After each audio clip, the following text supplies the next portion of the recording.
Hi అండి. ఈరోజు అయితే పొద్దున్న మా వంట అయితే ఏం చేస్తున్నానో చూపిస్తానండి. ఏమేమి చేస్తున్నానో అయితే ఇక్కడైతే మన వెజిటేబుల్ బిర్యానీ చేద్దామని పెట్టుకున్నానండి. ఇవన్నీ కోసి ఇది ఆనియను, ఇక్కడేమో వెజిటేబుల్ బిర్యానీ ఎంబడి చికెన్ కర్రీ చాలా బాగుంటుందని చికెన్ కర్రీ అయితే చేద్దామనుకుంటున్నాను. ఈరోజు అయితే పొద్దున్న అయితే పని అంతా కంప్లీట్ అయిపోయింది. వంట అయితే మొదలు పెట్టానండి. ఇక్కడ ఫస్ట్ అయితే చికెన్ అయితే చేసేస్తాను. దాని గురించి చికెన్ గురించి అన్నం గురించి రెండైతే ఉల్లిగడ్డలు అయితే కోసుకున్నానండి. నూనె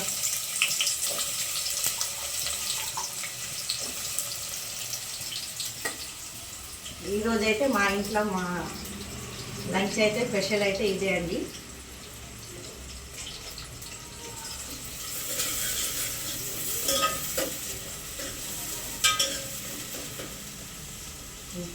అల్లం పేస్ట్ కూడా వేసుకోవాలా, కొద్దిగా ఎక్కువ వేసుకోవాలండి. అల్లం పేస్టు చికెన్లో బాగా అవుతుంది, వాసన రాకుండా ఉంటుంది, నీసు వాసన.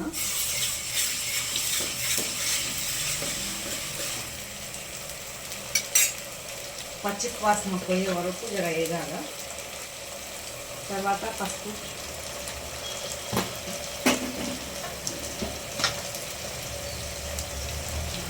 కారం,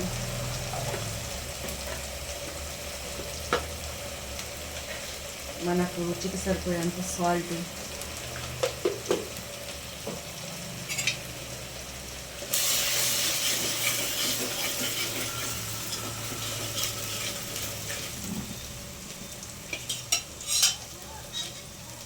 చికెన్ వేసుకోవాలి.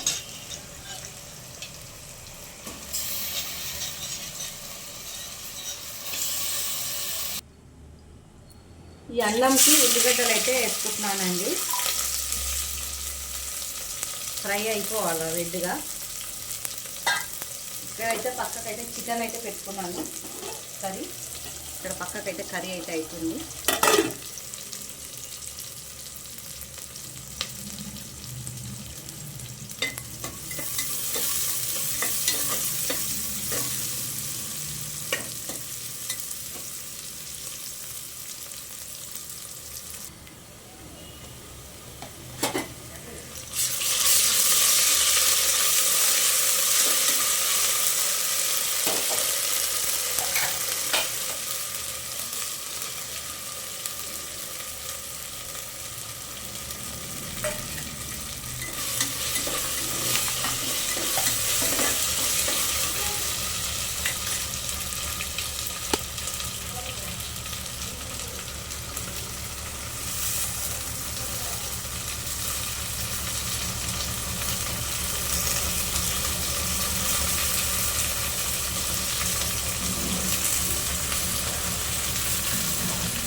వేగాలండి ఇది.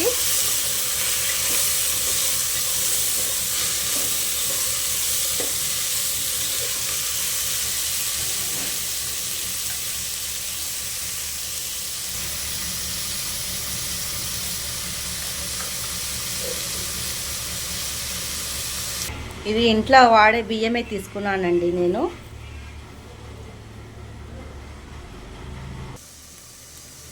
కొలతకి నీళ్ళు పోసుకోవాలా.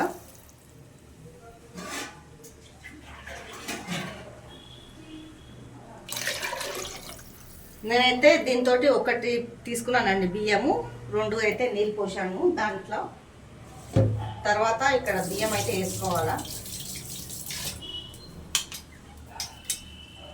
ఇవి కడిగి పెట్టుకున్న బియ్యము.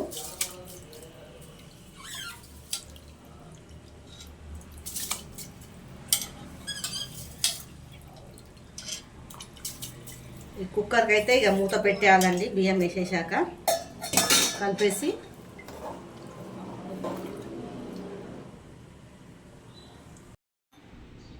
వంట అయితే రెడీ అయిపోయిందండి.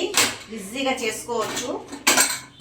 చూడండి, మన ఇంట్లో బియ్యంతో వెజిటేబుల్ బిర్యానీ ఇట్లా పులులుగా చాలా బాగా అవుతుందండి. టేస్టీగా కూడా అవుతుంది. చూడండి ఎంత మంచిగా అయిందో.